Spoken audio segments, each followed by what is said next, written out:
All right, what's going on, everybody? Today we're doing another LeetCode problem. This one's called longest substring without repeating characters. It's a medium. We'll be doing it in C++, so let's get into it. So we're basically given a string s, and they want us to find the length of the longest substring that does not have repeating characters. So it's basically, yeah, so they give us the string s. So let's just look at this example one here for the input output. So we have the string ABC, ABC, BB. Now notice the output is 3, so we're actually looking for the longest substring within the string that has unique characters. So there cannot be duplicate characters. That's what we're looking for. We're looking for the longest substring with unique characters, really. So, or without repeating characters, whichever verbiage makes more sense to you. So ABC is obviously going to be the first and the last longest substring that appears here. We also have CAB, I notice, or BCA. So there's a couple there, but either way, the longest is going to be length 3, and they just want that the length of the longest. So if there's ties, it's fine. So notice if we just have BB, just a repeating character here, one of these B's does count as a string. So you would output a length 1 here. So that's kind of a, a little bit of a clarification there on what to do in that case. I feel like this example 3 is just really similar to the first, so I'm not going to even go over it. As far as constraints go, the string can have 0 elements, it can be empty. So we've got to think about that. And then also S, basically the elements it's going to consist of, it looks like it's just going to be letters, digits, symbols, spaces. So presumably just ASCII characters. Now the naive approach to solving this problem is going to be to basically just use a nested for loop. Obviously, if we do that, we're going to be comparing every element with, we're going to be looking at each element to check every substring starting at that element, and then just see whichever one is the longest one with unique characters. That's going to be really bad time complexity. That's going to be like O of n squared, because, at the most, like you'd be looking at each character and then comparing it to all of the subsequent characters. That's like at the least. Yeah, so it's going to be n squared at the least. Honestly, it could even be worse than that potentially, depending on how you write your algorithm. But you're not going to get linear with that approach. So we need something better. So the optimal approach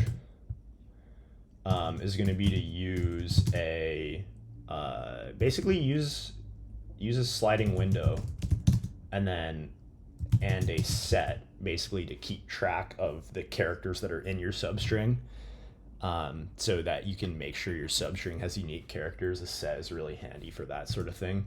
So that's going to be the optimal approach, and the time complexity for that is going to be linear, because at most you're moving a window one direction. You're not doing anything that's like n squared with the size of the input string. So the space for that is also the set is basically going to expand corresponding to how many unique characters are in the string. You could have a string that's 1,000,000 characters, but there's like a finite number of characters, right, that could make up that string. So I would argue the space complexity here is going to be constant, because there's a upper ceiling you're going to reach on your set, and you're never going to go beyond. So I would say it's constant. With smaller strings, then yeah, it'll vary depending on how many unique characters are in the input, but it's not really like a measurable or a predictable variable there. So constant space. There's actually an optimal version of the optimal approach, which I think is really good to know for this problem because it seems like everybody on this website knows it. So the optimized optimal approach is still going to be use a sliding window. But instead of a set, you're going to be using kind of like, it's almost like a bucket sort, but not really, in the sense that you're going to be using a vector to, so use a vector instead of a set. Because remember, there's a finite number of characters, so we could take advantage of that and basically map the index that we've seen characters to values in a vector where the indices in that vector correspond to each character, since we know there's a finite amount. So we can actually do that. That's a little bit of an optimization. It's got the same time complexity as the optimal approach, but it does run much faster.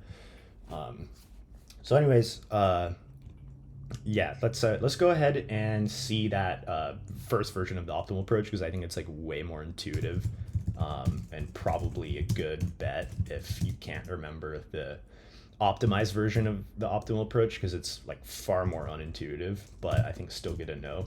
So we need an unordered set of characters, and I'll just call it my set, because S is taken and I don't want to call it a reserved word set, so I'll just say my set. So unordered set, my set. We also need a left pointer and a right pointer.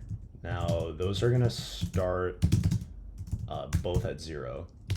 And we also want, let's see, we want a variable to store the longest substring we've seen with unique characters. So I'll just call it longest, and then we can set that to 0 at first, because the string is going to be potentially, could be potentially empty. So now what we're going to do is basically just loop while our right pointer is less than the length of the string. You could do size, but I think the convention is to do length for strings, the length method. So length, s.length, and then basically we can update the right pointer every single time. But the question is, like, when do we update the left pointer? Well, we can, or when do we update the left pointer? So the left pointer is going to get updated once we are seeing a duplicate, like a repeated character on our right pointer. We basically want to keep shifting the left pointer such that we change the, such that we're shifting our substring along to move the left pointer basically past those characters that are repeated, because we know we can't make a string. You know, if we have repeated characters, we need to move our left pointer to basically take those repeated characters away. So we're basically going to say, we're going to have some if statements here. So if our, let's see, we want to check if the set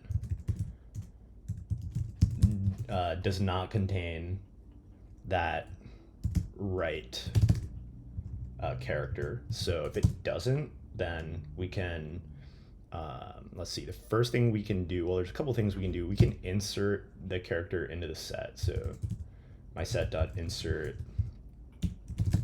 s right, and we can also calculate the new longest. So we can just use the built-in max function and say whatever's greater, longest, or it's going to be to calculate the length of the substring we're looking at with those pointers. It's going to be right minus left, and we have to do +1, because if you're looking at substrings, like, let's see, so like this would be index 1, this would be index 0.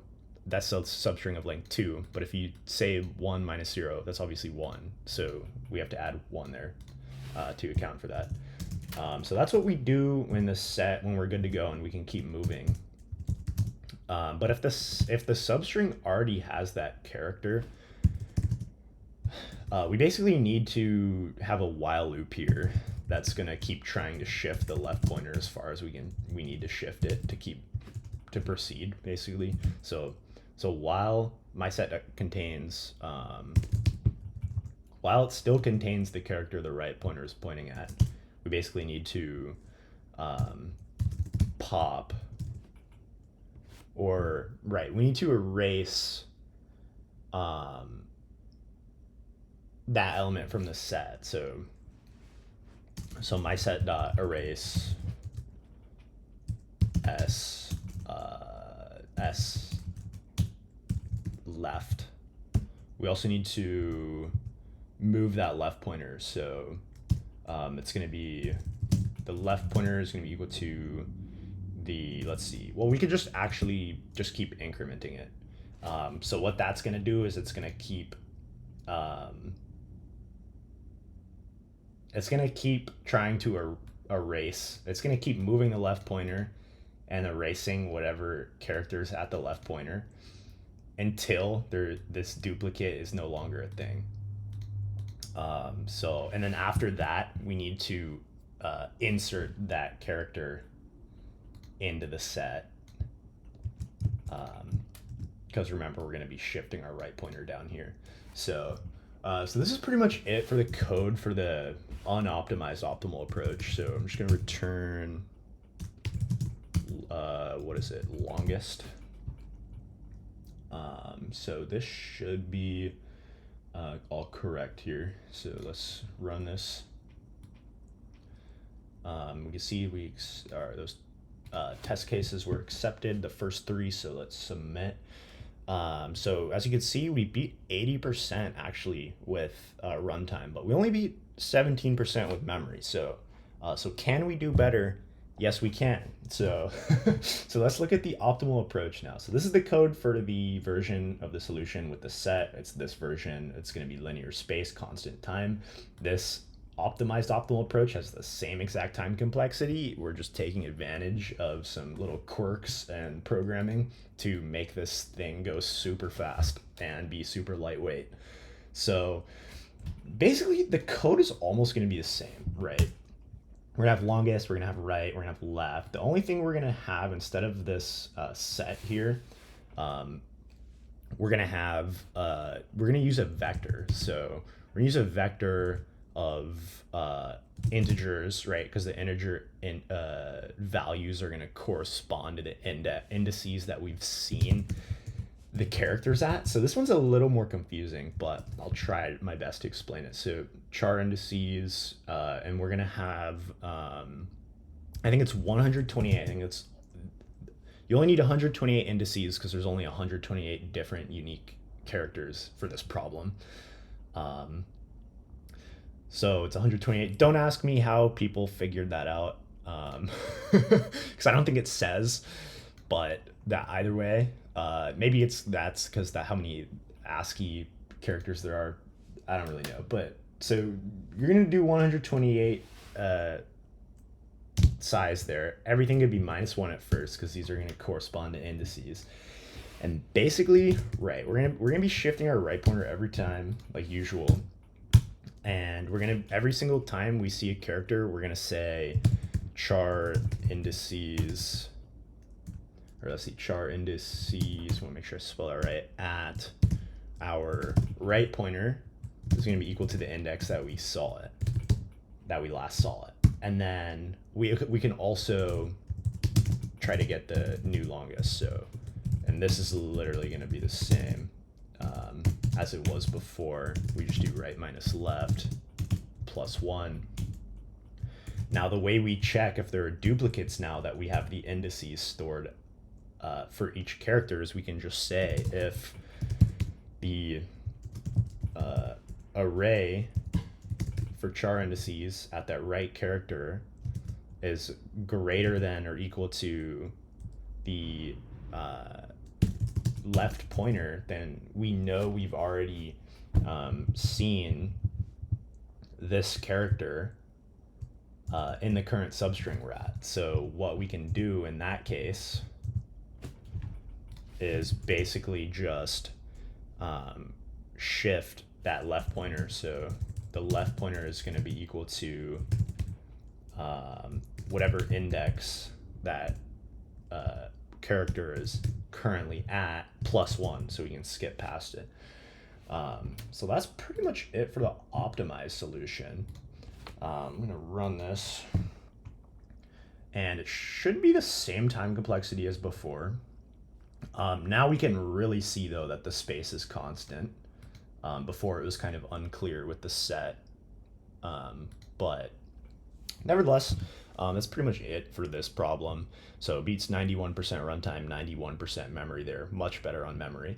So that's a good improvement. So hopefully this video helped you understand this problem. If it did, please interact with the videos, like, subscribe, all that stuff, and I'll see you guys in the next.